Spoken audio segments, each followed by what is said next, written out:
Glória a Deus. Cumprimento a todos com a paz do Senhor, amém? Amém. Desde já convido os irmãos a abrirem a palavra do Senhor em Lucas, capítulo 2, a partir do versículo 41. Amém? Diz assim a palavra do Senhor: Ora, anualmente iam seus pais a Jerusalém para a festa da Páscoa. Quando ele atingiu os 12 anos, subiram a Jerusalém, segundo o costume da festa. Terminados os dias da festa, ao regressarem, permaneceu o menino Jesus em Jerusalém, sem que seus pais o soubessem. Pensando, porém, estar ele entre os companheiros de viagem, foram caminho de um dia, e então passaram a procurá-lo entre os parentes e os conhecidos. E não o tendo encontrado, voltaram a Jerusalém à sua procura. 3 dias depois, o acharam no templo, assentado no meio dos doutores, ouvindo-os e interrogando-os. E todos os que o ouviam, muitos se admiravam da sua inteligência e das suas respostas. Logo que seus pais o viram, ficaram maravilhados. E sua mãe lhe disse: Filho, por que fizeste assim conosco? Teu pai e eu, aflitos, estamos à tua procura. Ele lhes respondeu: Por que me procuráveis? Não sabíeis que me cumpria estar na casa de meu pai? Não compreenderam, porém, as palavras que lhes dissera. E desceu com eles para Nazaré, e era-lhes submisso. Sua mãe, porém, guardava todas estas coisas no coração. E crescia Jesus em sabedoria, estatura e graça diante de Deus e dos homens. Amém? Creio que os irmãos prestaram bem atenção na leitura. E o que aconteceu nessa história que nós lemos aqui? Jesus ele estava com 12 anos de idade e os seus pais foram com ele até Jerusalém, onde lá era o dia da Páscoa e eram vários dias de festa. Imagina, né? Festa tem muita gente misturada na cidade, né? Uma multidão. E lá estava Jesus com os seus pais. E eles ficaram todos os dias da festa, que era mais de um dia. Aí chega ao final dos dias da festa e eles voltam numa caravana, eles voltam para casa. E eles estão lá na caravana, na viagem de volta para casa. E aí de repente passa o dia inteiro de viagem e os pais de Jesus, provavelmente na hora de dormir, eles começam a pensar: cadê Jesus? E começam a procurar Jesus naquela caravana, e eles já estavam viajando um dia inteiro.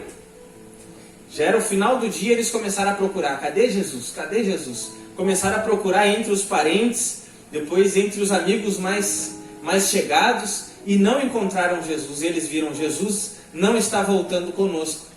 Eles já tinham percorrido um dia de viagem. Quanto tempo de viagem? Um dia. E agora eles têm que voltar. Para voltar provavelmente ao mesmo tempo. Um dia voltando. Aí eles voltam, mais um dia de viagem, eles voltam para Jerusalém e eles começam a procurar Jesus pela cidade. E a Bíblia vai dizer que eles encontram Jesus no terceiro dia. Já estavam procurando Jesus cerca de 3 dias. Então era no final do terceiro dia que eles foram encontrar Jesus. E encontraram Jesus no templo. Jesus estava no templo ali assentado entre os doutores. E doutores não é que eles eram médicos, é porque eles eram mestres. Eles ensinavam a palavra de Deus. E Jesus estava ali sentado com eles, Jesus estava ouvindo e Jesus também estava fazendo perguntas para eles. E a Bíblia diz que aqueles homens estavam perplexos, estavam admirados com a inteligência e o entendimento que aquele menino de 12 anos de idade tinha. E aí seus pais chegaram ali, né, e disseram: Filho, Maria falou: Filho, o que aconteceu? Por que tu fez isso conosco? A gente estava te procurando, estávamos preocupados. Eu e o teu pai estávamos preocupados. E quando Maria fala isso, a Bíblia coloca esse pai com P minúsculo, ou seja, era José. E aí Jesus olha para ela e Jesus responde. E Jesus diz, mas por que vocês estavam preocupados? Vocês não sabiam que me cumpria estar na casa de meu Pai? E aí agora a Bíblia coloca esse Pai que Jesus está falando com P maiúsculo. Ou seja, esse Pai era Deus. Esse Pai era Deus. E a Bíblia diz que ninguém entendeu nada do que ele falou. Ninguém entendeu essa resposta dele. Mas a Bíblia diz que Maria guardou isso no coração dela. Jesus se levantou e foi embora com eles. A Bíblia diz que Jesus era submisso aos seus pais. E vai dizer que ele crescia em sabedoria, estatura e graça. Ou seja, agradável tanto a Deus quanto aos homens.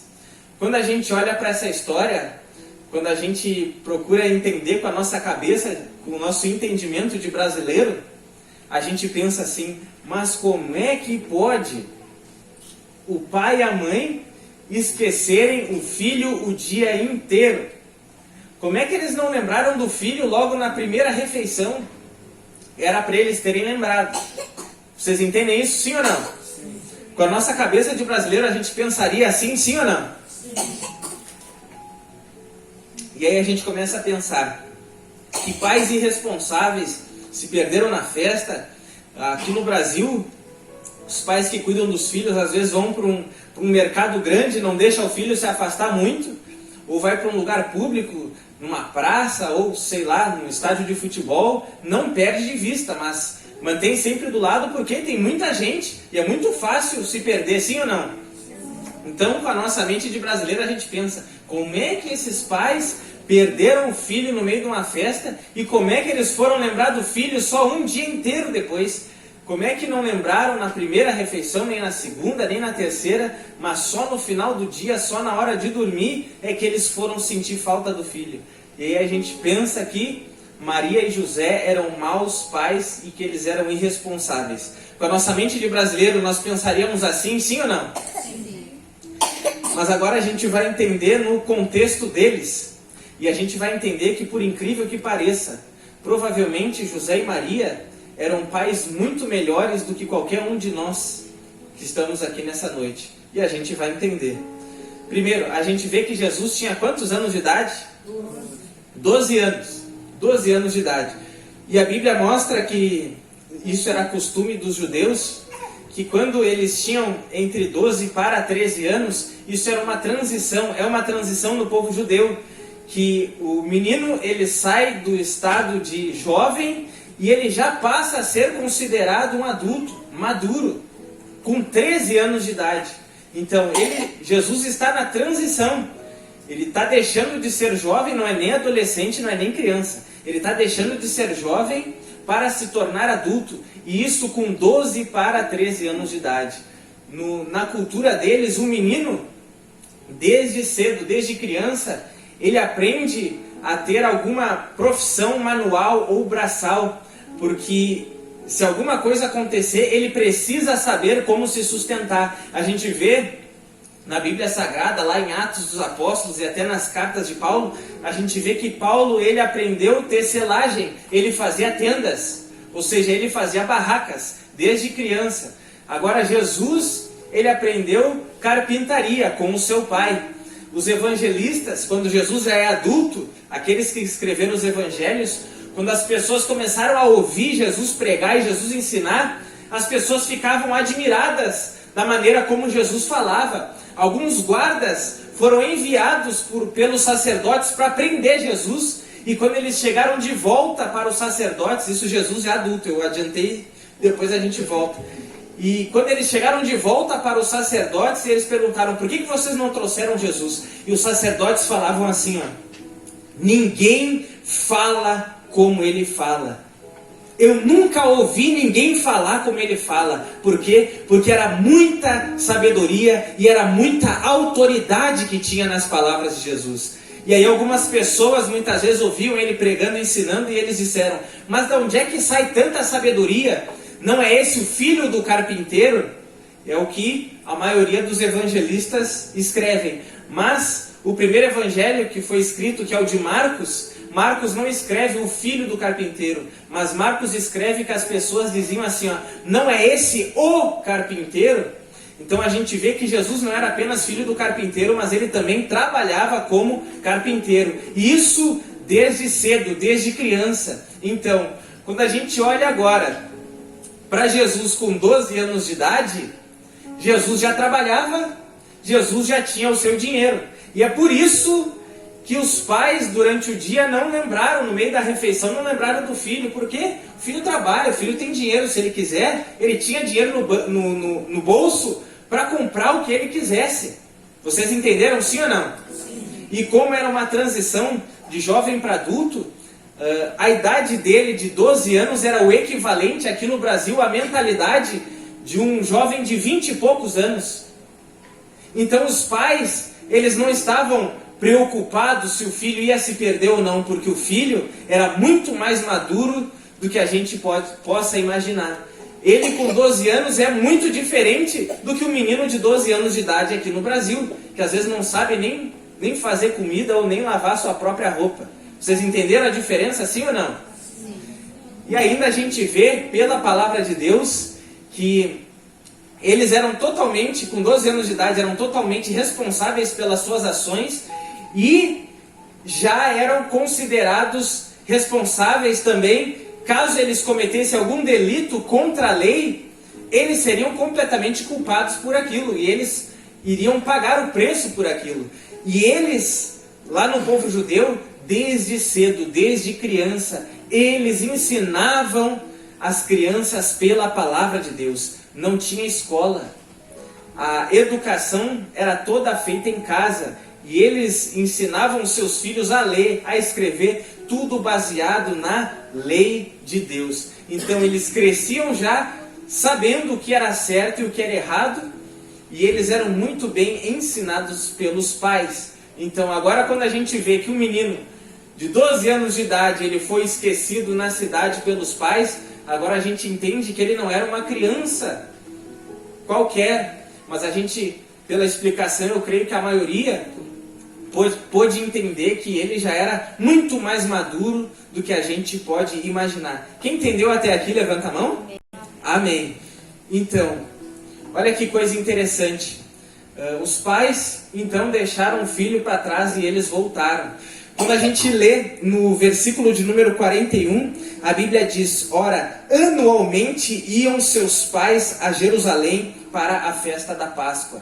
Aqui no Brasil, graças a Deus, a gente vem ao culto no mínimo uma vez por semana. Tem igrejas que tem culto mais de uma vez, como aqui, né?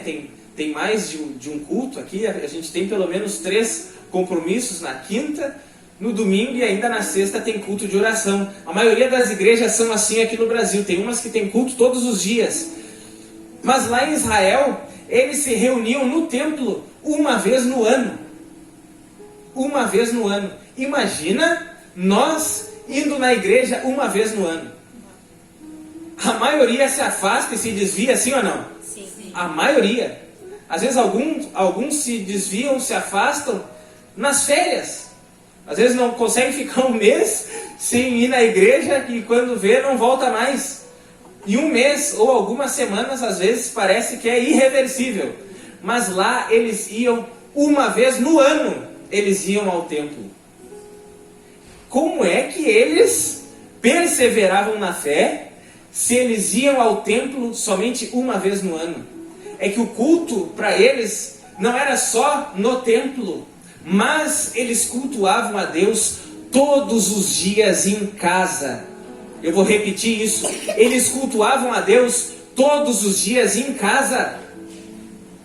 Eles não dependiam totalmente de um sacerdote que fosse ler a lei de Deus para eles uma vez no ano. Se eles dependessem disso, todos estariam afastados de Deus. Entenderam isso, sim ou não? Sim. Mas as famílias que eram responsáveis, os pais que eram responsáveis e tinham uma vida piedosa, esses pais, eles todos os dias liam a lei de Deus para os seus filhos, conforme está escrito em Deuteronômio capítulo 6, que a Bíblia diz, o próprio Deus dando um mandamento e uma recomendação para os pais, dizendo: ensina o teu filho, lê os meus mandamentos para o teu filho, quando ele se levantar, quando ele estiver assentado na tua casa, quando vocês estiverem andando pelo caminho e quando ele for se deitar. E tem uma versão que ao invés de dizer para ensinar, diz inculca. Inculca as minhas palavras, os meus mandamentos na mente do teu filho. E o que significa inculcar? Se a gente for ver no dicionário, inculcar é imprimir no espírito. Imprimir no espírito ou imprimir na mente. Imagina que os pais insistentemente, todos os dias, de forma perseverante, eles iriam abrir o livro da lei de Deus, iriam ler para os seus filhos. Quando eles se acordassem, quando eles estivessem assentados numa cadeira ou num sofá, quando eles estivessem andando pelo caminho, o pai saberia de cor a palavra de Deus e recitaria para o seu filho, e quando o filho fosse deitar para dormir, mais uma vez o pai e a mãe iriam falar dos mandamentos e da palavra de Deus para o seu filho. Agora, olhando por esse lado, é ou não é muito mais eficaz essa forma de alimentar a fé, tanto de uma família como de uma criança, sim ou não? Sim. É por isso que ele não era qualquer um. A gente pode pensar, não, mas Jesus, as pessoas ficaram no templo ali, os doutores ficaram admirados com a inteligência e com a sabedoria dele, porque ele era Deus. Quem pensaria isso? Quem já pensou isso quando leu? Levanta a mão quem já pensou isso. As pessoas ficaram admiradas porque ele falava daquela forma com 12 anos de idade, porque ele era Deus. Levanta a mão quem pensou isso. Sim, ele era Deus. A gente sabe que Jesus é filho de Deus, mas ele também era Deus. Sempre foi. Só que, quando a gente lê o capítulo 40, o versículo 40 do capítulo 2 diz: crescia o menino e se fortalecia, enchendo-se de sabedoria. Enchendo-se de sabedoria. E aí o versículo 52 vai dizer: e crescia Jesus em sabedoria. Olha só, então, a gente vê que Jesus se enchia de sabedoria e Jesus crescia em sabedoria. Se ele se enchia de sabedoria e se ele crescia em sabedoria, é porque ele não sabia tudo. Sim ou não? Vocês entendem isso? Sim ou não? Só que quando a gente olha para a Bíblia Sagrada, a gente vê que Deus tem um atributo, ele tem uma qualidade que é onisciente, ou seja, Deus sabe tudo. A Bíblia vai dizer, quem é que vai ensinar a Deus quão insondáveis são os seus juízos, quão inescrutáveis são os seus caminhos? Quem primeiro deu a ele para que possa requerer algo de Deus? Então, Deus não pode ser ensinado de nada. Por quê? Porque Deus sabe tudo. Deus é o Criador de tudo. Deus sabe o que tu pensa. Deus sabe o que está no teu coração. Deus sabe de tudo. No Salmo de número 139, Davi chega a dizer: tu me sondas, tu me prescrutas. Ou seja, Deus investigava e enxergava ele por dentro. Não tinha como ele esconder nada de Deus. Davi chega a dizer que se ele se escondesse no alto da montanha ou no fundo do mar, ou se ele deitasse, fizesse uma cama no abismo, lá Deus estaria e lá Deus enxergaria ele. Ou seja, Deus está em todo lugar e Deus sabe de tudo.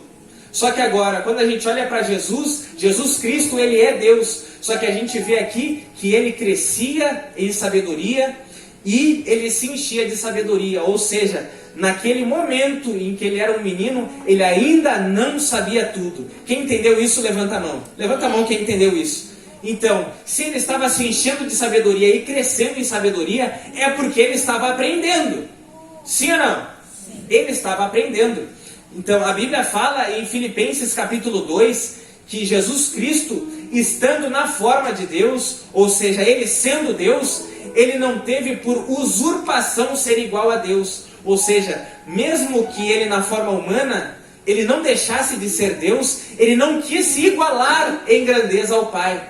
Mas a Bíblia diz que ele aniquilou-se, ele se esvaziou, ele se despojou e se colocou na forma de servo. Ou seja, Cristo, Jesus nasce, o menino nasce, só que agora o Espírito que estava dentro daquele menino, que é Cristo, esse é desde a eternidade, esse sempre existiu. Então o corpo dele nasceu, mas o Espírito que estava dentro dele existiu desde sempre, e sempre foi Deus, com toda a sua glória e toda a sua grandeza. Uma das últimas orações que Jesus fez, antes de ser crucificado, Jesus orou ao Pai e ele disse assim: ó Pai, restitui, me devolve aquela glória que eu tinha quando eu estava contigo antes da fundação do mundo. Ou seja, quando Jesus estava ali na terra, na forma humana, e ele fez a oração, ele queria ficar no seu estado original, como ele sempre foi antes de se tornar humano. E quando ele se tornou humano, ele foi se diminuindo. Ele estava na forma de Deus lá no céu, só que quando ele nasceu no ventre de Maria, ele se diminuiu e ele se tornou humano. E uma das coisas que ele se despojou, que ele se desfez, foi da onisciência, ou seja, de saber tudo. Então, quando ele era menino, ele ainda aprendia. Ele tinha uma vantagem em relação a nós. Porque nós, para a gente aprender alguma coisa, a gente precisa repetir. E precisa repetir de novo, até a gente aprender. Só que com ele não.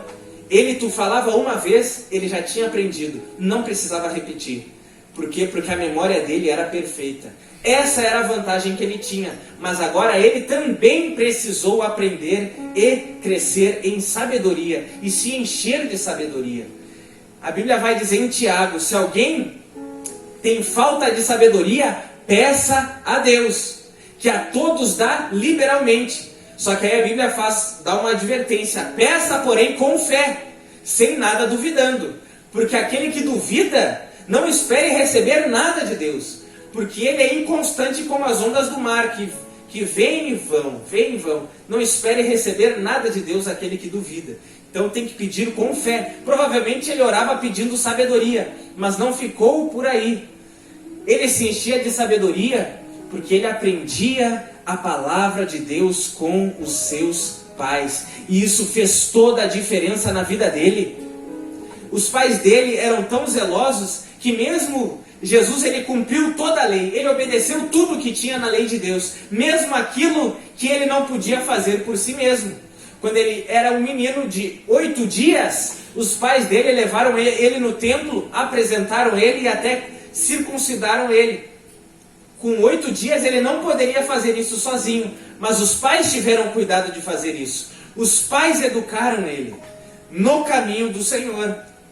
Então, à medida que eles liam e ensinavam a palavra de Deus para Jesus, aquela palavra ia cada vez mais crescendo dentro dele, ficando impressa lá no fundo do coração dele, na mente dele e no espírito dele.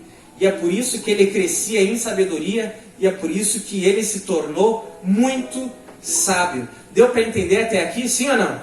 Sim.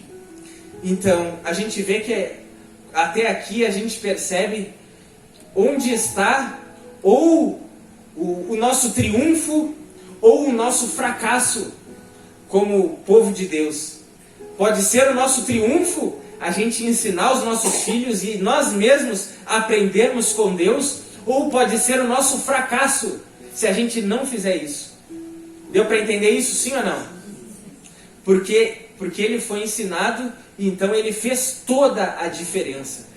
E alguém pode pensar, não, mas eu ainda acho que ele sabia tanto porque ele era Deus. Sim, chegou num determinado ponto, quando ele se tornou adulto, que ele sabia tanto que aquilo lá já se tornou algo excepcional, porque de fato era porque ele era Deus, porque ele não esquecia nada. Mas a gente vê ainda vestígios na palavra de Deus que a criação que ele teve no seu lar era diferenciada. Por que a criação que ele teve no seu lar era diferenciada? Porque ele tinha mais irmãos, e a gente vê o que os irmãos dele se tornaram. Por exemplo, a Bíblia fala que ele tinha 4 irmãos: José, Simão, Judas e Tiago. Esse Judas não é o Judas Iscariotes que traiu ele, é outro Judas, que era um nome bem comum. E pelo menos 2 desses irmãos dele se tornaram potências na palavra de Deus. Quando Jesus ele começou a escolher os seus apóstolos, e ele começou a realizar a obra de Deus, a sua família ainda não dava crédito a ele como Messias. Os seus irmãos, os seus pais, viam ele às vezes fazendo um milagre ou falando algumas coisas que eram muito fortes, e eles pensaram, ele está fora de si. Como é que ele vai falar desse jeito com os sacerdotes, com os fariseus? Como é que ele vai falar tão firme assim com as pessoas? Ele deve estar fora de si, ou seja, ele deve estar louco. era o que alguns familiares dele pensavam, porque não reconheciam que ele era o enviado de Deus do céu. Ainda não tinha caído a ficha, por mais que Maria tivesse sido até avisada. Mas somente depois da ressurreição de Jesus é que eles todos se voltaram e creram que Jesus de fato era o Messias e que Jesus de fato era o Cristo, era o Salvador do mundo. E um desses irmãos dele era Tiago. E Tiago escreve a carta que está na nossa Bíblia. Tem outro apóstolo que era chamado de Tiago, que morreu a fio de espada, mas a carta que está na nossa Bíblia foi escrita pelo Tiago, que era irmão de Jesus. E olha como o irmão de Jesus se destacou. Olha como não foi só Jesus que fez a diferença, mas o seu irmão também, e isso mostra que a família dele era diferenciada. O irmão dele, embora não tenha sido escolhido como um dos apóstolos, mais tarde ele se torna um apóstolo, e toda a igreja respeita Tiago, que era irmão de Jesus. Não só porque ele era irmão de Jesus, mas porque ele tinha muita sabedoria. Mas ele tinha muita sabedoria mesmo, a ponto de pessoas reconhecerem que ele era uma das colunas da igreja. Vamos ver uma das coisas que Tiago escreveu na sua carta. Tiago escreveu bem assim, preste atenção. Crês tu que Deus é um só? Fazes bem. Até os demônios creem e tremem. Ele fala 3 coisas em 3 níveis que são excepcionais e são muito práticos. O que ele quer dizer quando ele fala bem assim? Crês tu que Deus é só, fazes bem, até os demônios creem e estremecem. Porque a maioria das pessoas diz que acredita em Deus, sim ou não? Sim. A maioria das pessoas diz isso, mas olha o que ele diz, até os demônios creem e tremem. Ou seja, não tem vantagem nenhuma a pessoa simplesmente acreditar na existência de Deus. Porque até no inferno as pessoas acreditam em Deus, e diga-se de passagem, ninguém duvida de Deus lá. Ninguém lá duvida da existência de Deus. Só que ele avança, ele chega a dizer assim, que uma fé sem obras é uma fé morta. Ele escreveu isso. Ou seja, se a pessoa diz que crê, mas ela não tem obras compatíveis àquilo que ela crê, aquilo que ela diz que crê, a fé dela é uma fé morta, ou seja, uma fé inválida, não é uma fé verdadeira. A gente vê que é semelhante a um paciente que ele está, vamos supor que ele está com dor de estômago, e aí ele vai no hospital. Quando ele chega no hospital, o médico trata ele super bem, atencioso, e detecta direitinho qual é o problema que ele tem no estômago. Aí aquele médico vai lá, escreve as recomendações no papel, qual remédio que ele tem que comprar, de tantas e tantas horas que ele tem que tomar aquele remédio, e o médico trata ele super bem, aperta a mão dele e diz, olha, tu vai ser curado. Aí aquele paciente pega aquele papel, põe no bolso, vira as costas e vai embora feliz da vida. Por quê? Porque ele vai ser curado. Só que aí passa um dia e a cura não vem. Passa 2 dias e a cura não vem. Passa 3 dias, a cura não vem. E a dor fica ainda pior. E aí alguém pergunta para ele, e aí, por que tu ainda está mal? E ele diz, não, eu vou ser curado. Por que tu acha que tu vai ser curado? Porque o meu médico é muito bom. O meu médico é assim, excepcional, ele é muito bom. Ele falou que eu vou ser curado, então eu vou ser curado. Aí ele espera mais um dia e piora. E piora e piora e nada dele melhorar. Aí até que alguém começa a apertar mais o parafuso e pergunta para ele, tá, e aí, por que tu não melhorou ainda? Qual é o remédio que tu está tomando? Aí ele diz, nenhum. Como assim nenhum? O médico me deu esse papel aqui, só que eu acreditei na palavra dele que eu ia ser curado. Só que eu não fiz aquilo que ele disse, eu não fui comprar o remédio, e eu não tomei o remédio no horário que ele disse que eu tinha que tomar. Aí a gente entende, né? Então foi por isso que ele não foi curado, mas que ele só piorou. E é assim que acontece muitas vezes na vida da maioria das pessoas. Elas têm a recomendação. Vocês estão entendendo, sim ou não? Tem a recomendação, está aqui. Só que, se não ler e não fizer o que está escrito, não vai melhorar. Não vai melhorar mesmo, por mais que o médico seja bom, por mais que Deus seja bom, por mais que Deus seja amor. Se não ler e se não fizer o que está escrito, essa fé é uma fé morta. Não adiantava o médico ser bom, ele nunca seria curado. Por quê? Porque ele não seguiu as recomendações daquele médico. Crer em Deus não é algo apenas filosófico, não é apenas abstrato. Eu creio para Deus. O crer é algo prático. Se tu crê mesmo, tu vai colocar em prática aquilo que ele disse. Porque se tu não colocar em prática aquilo que ele disse, tu está dizendo com a boca que crê, mas com a vida tu está deixando claro para ele que tu não crê coisa nenhuma. Entenderam? Sim ou não? Sim. Então a gente vê que é uma fé de ateu. É uma fé que a pessoa fala que tem, mas na realidade ela não crê. E não crê mesmo. E infelizmente a maioria de nós se engana nisso. Porque acha que crer é só algo filosófico, é só dizer que crê, é só estar num ambiente de culto e acha que está tudo certo e está tudo garantido. Mas isso não é crer.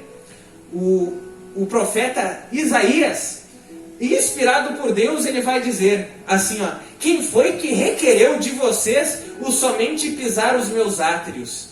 Vou traduzir. Quem foi que disse para vocês que apenas estar na minha casa era suficiente? E Jesus ainda fala para a sua geração a mesma coisa que Isaías disse. Essa geração me tem nos lábios, mas longe do coração. Ou seja, cantava os hinos, cantava os louvores, falava que acreditava. Mas agora quando chegava na vida real, não vivia aquilo. Ou seja, tinha uma fé da boca para fora, mas agora intimamente não era transformado pela fé que dizia ter. Quem está entendendo, levanta a mão. Levanta a mão. Amém. E aí, o apóstolo Tiago, irmão do Senhor Jesus, ele ainda aperta mais um pouco o parafuso. Ele diz bem assim, então, não sejam apenas ouvintes, mas praticantes. Porque tem muitas pessoas que gostam de ouvir a palavra de Deus. Levanta a mão aqui quem gosta de ouvir a palavra de Deus. Levanta a mão quem gosta de ouvir uma pregação da palavra de Deus. Bem alto, só para eu identificar. Amém. Todos nós gostamos de ouvir a palavra de Deus. E tem muita gente que gosta. Muita gente que gosta. E a gente vê na palavra de Deus que tinha muitas pessoas que gostavam, que eram fãs do Evangelho. Um exemplo disso é o Herodes, aquele que decapitou João Batista. A Bíblia chega a dizer que quando ele foi matar João, ele ficou muito triste quando mandou matar João. Por quê? Porque ele amava ouvir João. Isso que João não aliviava nada para ele. A pregação de João para ele era a seguinte: te arrepende, não te é lícito tomar a esposa do teu irmão, não te é lícito te envolver com a esposa do teu irmão, isso é adultério. Imagina, era essa a pregação de João para ele. Mas por que ele amava ouvir João? É porque enquanto todas as pessoas bajulavam ele, porque esse homem Herodes, ele tinha uma posição de destaque, e todo mundo dava tapinha nas costas, e queria os favores que ele poderia proporcionar por ser uma pessoa de autoridade, e as pessoas eram interesseiras, as pessoas muitas vezes não falavam a verdade para ele. Mas agora aquele homem vestido com pelo de camelo, aquele homem que comia mel silvestre e gafanhoto, aquele homem tinha coragem de olhar nos olhos de uma autoridade civil e dizer para ele: te arrepende, não te é lícito tomar a esposa do teu irmão, isso é adultério, isso é pecado. E ele amava ouvir aquele homem. Por quê? Porque aquele homem dizia a verdade. Só que tem uma coisa que é fato: ou a gente deixa a verdade matar o pecado em nós, ou daqui a pouco a gente vai querer matar a verdade. Não deu outra. Herodes não se arrependeu. Herodes não deixou a mensagem de João matar o pecado na vida dele. Aí o que ele fez? Ele matou a mensagem. Ele foi lá e tirou a cabeça de João. Então, quando a gente não aceita ser transformado, a gente quer diminuir a verdade ou a gente quer exterminar com ela. Em nome de Jesus Cristo, seja transformado pela palavra de Deus. Não apenas goste de ouvir, não apenas seja fã do Evangelho, não apenas seja fã da palavra, não seja apenas um admirador, mas seja transformado por aquilo que tu ouve, por aquilo que tu lê. Porque é isso que vai fazer a diferença na tua vida, é isso que te torna de Deus ou não. A Bíblia vai dizer que Ezequias, o rei Ezequias, ele começou muito bem. Era um rei que fez coisas extraordinárias. Mas no final dos seus dias, a Bíblia vai dizer que vieram homens de outros povos. O nosso pastor pregou sobre isso esses dias. E ele mostrou todo o reinado, mostrou as coisas preciosas. E aqueles homens foram embora. Aí chega o profeta Isaías e pergunta para ele: o que tu mostrou? Quem eram aqueles homens? Aí ele respondeu e disse: eu mostrei tudo. Aí o profeta Isaías disse para ele: vai chegar um dia que esses homens vão voltar. E eles vão levar toda uma geração, eles vão levar os teus filhos como escravos para a Babilônia. E vão levar muita coisa que tem aqui em Israel. Sabe o que Ezequias disse para ele? Boa é esta palavra. Ezequias não se arrependeu. Ele simplesmente disse: que boa é essa palavra. Gostei de ouvir.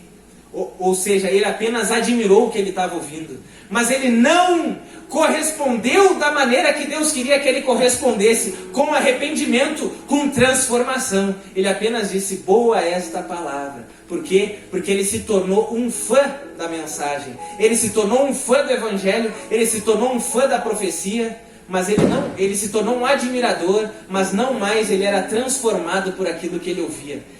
Ezequiel, quando profetizava na sua época, Deus chamou ele e disse para ele: Ezequiel, esse povo está te ouvindo como quem ouve canções de amor. Ou seja, as pessoas tratavam a pregação e a mensagem do profeta Ezequiel, que é um dos maiores profetas da Bíblia, tratavam como se fosse entretenimento. As pessoas tratavam como se fosse uma palestra. Muito bom ouvir isso.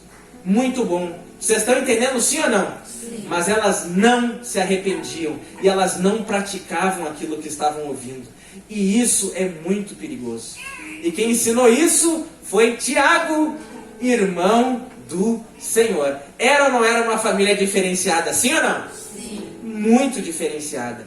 A gente aprende muito com eles. Então, em nome de Jesus Cristo, não seja apenas um admirador. Essa mensagem que tu está ouvindo hoje, pode ser que tu esteja gostando ou não, ela pode transformar a tua vida, ela pode salvar a tua alma. Mas agora, se tu não crê, se tu te tornar apenas um fã, apenas um admirador, essa mesma mensagem, no dia do juízo, ela vai te condenar. Então a melhor coisa que tem é a gente ouvir uma pregação e a gente se deixar ser transformado pelo que está ouvindo. A gente corresponder a Deus e dizer: Deus, eu quero obedecer, eu quero praticar, me mostra como, porque eu quero ser de verdade. Então a gente aprende com Jesus e a gente aprende com Tiago a não ser meia boca, a não ser faz de conta. Porque às vezes tem pessoas que acham que são e não são. E não tem nada mais perigoso do que isso. Não tem nada mais perigoso do que uma pessoa pecar em paz. É terrível uma pessoa que peca em paz. Por quê? Porque o Espírito Santo já não convence mais ela. Ela não se entristece mais quando comete algo errado. Então isso mostra que Deus está longe dela. Hoje é dia da gente se arrepender. Hoje é dia da gente deixar a palavra de Deus atingir o nosso íntimo. E ela nos transformar. E a gente amadurecer e crescer no Senhor. Só que não termina aí. Jesus tinha mais um irmão. E esse era Judas. Que escreve também. Antes de Apocalipse tem a carta de Judas. Que mais uma vez repito, não é o Judas que traiu Jesus. Não é o Judas Iscariotes. Mas é outro Judas. A maioria dos teólogos crê que aquela carta de Judas é escrita pelo Judas que era irmão de Jesus. Porque quando ele começa a carta ele diz que era Judas, irmão de Tiago. E quando a gente vê na lista de irmãos de Jesus, está lá Judas e está lá Tiago. Entenderam? Sim ou não? Sim. Aí ele começa a escrever uma carta dentro da Bíblia. E que privilégio é ser escolhido por Deus para escrever algo dentro da palavra de Deus. E ele começa a escrever. E ele diz assim, que ele queria escrever sobre a comum salvação. E ele disse que queria escrever diligentemente, ou seja, ele tinha se preparado. Ele tinha preparado o esboço já daquilo que ele ia escrever para falar acerca da salvação. Só que ele diz, só que eu me senti obrigado a exortar os irmãos a batalhar pela fé que uma vez por todas foi entregue aos santos. Ou seja, ele queria falar de um assunto, salvação. Só que o Espírito Santo impeliu ele a encorajar os irmãos a não abandonar a fé. Então nisso a gente vê que os escritores da Bíblia, eles não escreviam o que queriam. Não era aquilo que dava na telha, não era o que vinha na cabeça, não era a opinião deles, mas era Deus que inspirava eles a escrever na hora certa e a coisa certa. E aí ele começa a encorajar os irmãos. Olha como ele encorajou os irmãos a perseverarem no caminho da salvação. Olha o que ele diz. Ele diz assim, ó, irmãos, não esqueçam que o mesmo Deus que tirou um povo lá do Egito, onde eles eram escravos, e ele sustentou esse povo 40 anos no deserto, fazendo milagre todos os dias, esse mesmo Deus destruiu aqueles que não creram.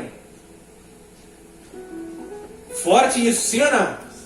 E aí ele continua escrevendo. E isso ele está encorajando os irmãos a não saírem do caminho da salvação. E aí ele continua escrevendo, dizendo, irmãos, os anjos foram criados santos, só que alguns deles abandonaram a sua forma original, e eles se rebelaram contra Deus, e eles estão aprisionados em cadeias, preparados para esperando o juízo final, ou seja, seriam condenados. E nisso ele está encorajando os irmãos a perseverarem na fé. E aí ele dá mais um exemplo. Ele diz, Sodoma e Gomorra, eles faziam coisas terríveis, e Deus simplesmente trouxe juízo de forma repentina e destruiu tudo. Quem aqui se sentiu encorajado por essa palavra? Parece controverso, né? Porque parece que para encorajar alguém, tu precisa dizer, vai firme, que vai dar certo. Sim ou não? Só que a gente vê que o encorajamento para a gente buscar a Deus e se manter fiel a Deus, nem sempre é só no sentido positivo, mas quando a gente aprende as consequências da gente abandonar o caminho da salvação, ou quando a gente aprende as consequências da gente nem entrar no caminho da salvação e continuar no caminho do erro, quando a gente tem os nossos olhos abertos para saber a consequência, aí a gente se volta para o caminho da salvação. Sim ou não? Quem entendeu isso, levanta a mão. Então preste atenção, Deus não é mau quando ele fala de uma forma mais dura mostrando um juízo. Os apóstolos não eram maus quando escreviam isso, os profetas não eram maus quando eles falaram dessa forma. E o ministro hoje, ele não é mau quando ele ensina isso, porque ele está ensinando o que está escrito. Pelo contrário, isso é mais um motivo. A gente sabe que Deus é bom, a gente sabe que Deus nos ama, sim ou não? Mas a gente também precisa saber que há consequências quando a gente não corresponde, não faz e não vive aquilo que Deus gostaria que nós vivêssemos. Então, esses dois homens, Tiago e Judas, até hoje os escritos deles têm transformado vidas. E isso tudo porque dentro de uma casa simples, eles aprenderam desde criança a palavra de Deus. Daquele lar saiu o Salvador do mundo, e daquele lar saiu dois apóstolos, saíram dois homens que transformaram gerações. Então, em nome de Jesus Cristo, nunca pense assim, mas o meu filho ainda não tem idade para entender.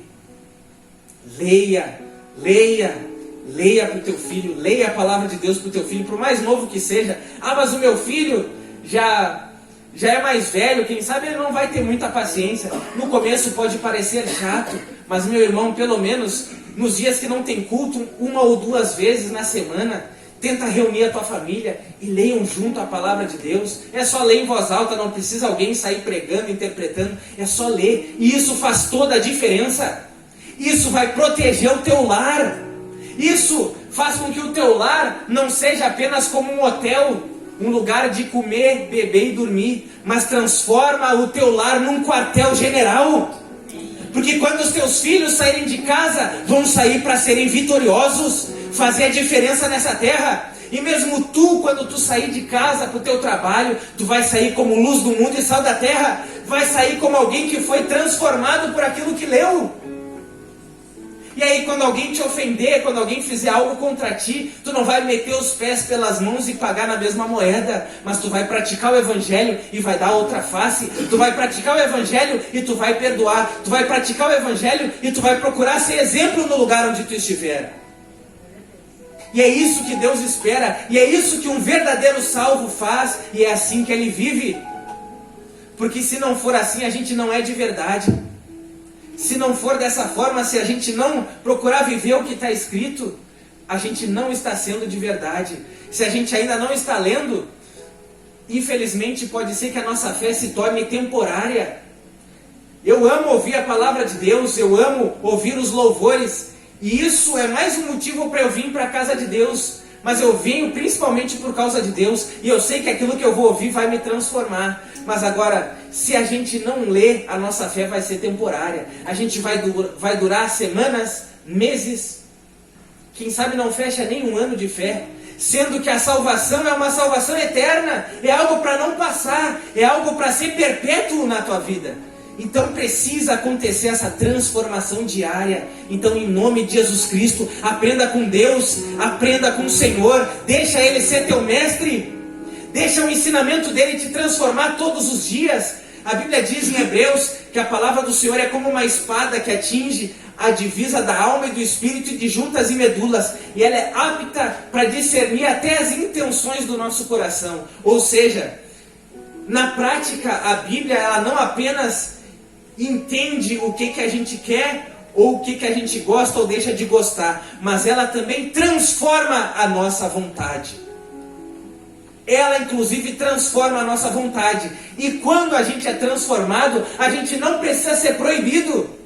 Porque a coisa mais fácil é uma igreja colocar coleira nos membros e proibir os membros das coisas. Só que nisso tu tá só cortando os galhos, mas tu não tá tirando o mal na raiz. Mas agora, quando uma pessoa lê e se deixa ser transformada pelo que está escrito, Deus não vai apenas podar, não vai apenas cortar folhas ou cortar galhos. Deus tira de dentro de nós a vontade, e aí a gente é transformado. Amém, meus irmãos? Então faça da tua casa um quartel-general. Eles iam uma vez no ano no templo. Não apareça aqui só no ano que vem. Vem aqui toda semana, mas em nome de Jesus Cristo, aprenda com essa família a todos os dias buscar ao Senhor. Assim como nos alimentamos todos os dias, busque ao Senhor todos os dias. Se coloque de pé em nome de Jesus.